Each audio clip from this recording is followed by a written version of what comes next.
Let's talk about protein. If you have been on a GLP-1 for any period of time, you have probably heard that you need more protein. So what is that? How do you get it? Let's cover all the basics. I'm Anna Reisdorf. I'm a registered dietitian and I'm a GLP-1 user myself. And my goal with this channel is to really help you live a better and healthier life while on a GLP-1. And nutrition is a key part of that. So we've talked about it before in other videos, but when you're eating less, you have smaller portions and reduced cravings, it's easy to miss out on other nutrients. It's harder to get the nutrition that you need. So to hit all those macronutrients, which are your carbs, fats, and proteins, and then also all of those micronutrients, your vitamins and minerals. But protein is really the most important nutrient. So even if you really don't feel much like eating, you still need to try to get in at a minimum some protein and try to meet those needs.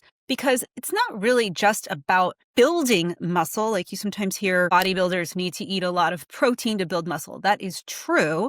But it also helps keep you satisfied after meals. So you eat less and you lose weight at a nice steady rate. It keeps your energy up and it protects your metabolism. And that is a really, really important piece of it, because while you're losing weight, you don't want your metabolism to slow down, because if for some reason you have to get off the medication, it's going to be really hard to maintain that weight loss long term. And research shows that without enough protein, people on GLP-1 start to lose muscle. And that is absolutely not what we want. For those who don't know, let's start with the real basics. What the heck is protein, right? You hear it a lot. It's like a buzzword all over the place. Protein, protein, protein. So protein is one of the 3 macronutrients. And a macronutrient means that it's a nutrient that you need a large quantity of. And so the other 2 macronutrients, which I mentioned, are your carbs and your fat. And your body needs these macronutrients every single day. Protein is the most essential macronutrient because it contains something called amino acids, 9 of which your body cannot make on its own. It is the building block of muscles, bones, skin, and hormones. And so when you're eating less on a GLP-1, protein really becomes even more important because you can't get those amino acids anywhere else other than from your food. So where do you find protein? Protein is in foods like chicken, turkey, fish, eggs, but also beans, lentils, Greek yogurt, and tofu. And don't overlook lean pork. Pork tenderloin is actually one of the leanest cuts of meat. Just 3 ounces of pork gives you 22 grams of protein and with fewer than 130 calories, making it a nutrient-dense option when your appetite is low. So it's a really good protein option.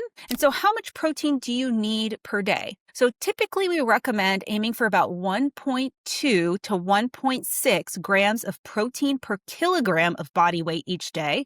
And if you prefer to think about it in pounds, 0.55 to 0.73 grams per pound. So if that's like too much math for you. So for someone that weighs 150 pounds, that works out to about 82 to 110 grams of protein per day. And you want to spread it out across meals and snacks. So it ends up being around 20, 30 grams per meal, depending on how you want to spread that out. And if you spread it out, you'll have a much better chance of protecting your muscle mass and actually hitting those goals and still benefiting from the appetite suppression and weight loss effects of the GLP-1. So how do you make this actually work? How do you meet those protein goals? So the way I start is to always put protein first at meals. So when I'm thinking about my meal, I always say, what is my protein? And then I add my carbs and my veggies and my fruit or whatever else I want to eat. You can also remember, don't forget that you need those plants because that's where those micronutrient comes from. So lean proteins like pork really pair well with veggies and better nutrition for flavor. You want to be sure to include at least a few high quality proteins. So those are things like chicken, fish, lean pork, eggs, beans, and Greek yogurt. And then also the other half of eating enough protein to maintain your muscle mass is doing resistance training. So those 2 things kind of go together, protein and resistance training, and you want to be sure that you're doing both in the same time. And then a lot of people, there are plenty of convenience proteins out there that are like shakes and powders and everything has protein. But you want to try as often as you can to eat whole foods and get your protein from whole sources of food. Those products are convenient and easy, and sometimes, life is gonna life. So it's fine to have that, but try as often as possible to get your protein from whole foods. And then finally, make sure that you're getting the micronutrients that you need. I cannot hammer this enough. We still need micronutrients. It's not just all about protein.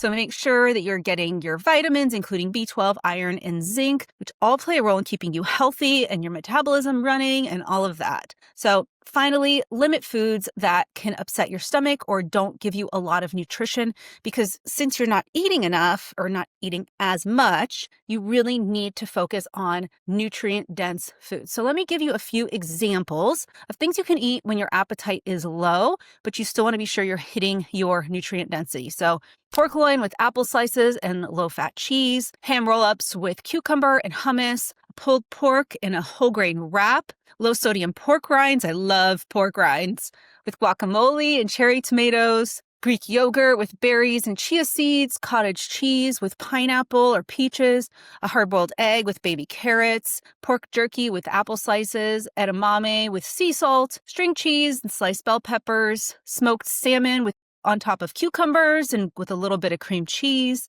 protein smoothie with almond milk and protein powder. That can kind of, help you meet those goals because it's easier sometimes to drink. So make sure you're balancing these high protein options with plenty of fruits and vegetables to get those nutrition needs and keep things easy to prepare. So the bottom line is this: when you're eating less on a GLP-1, every bite is going to count.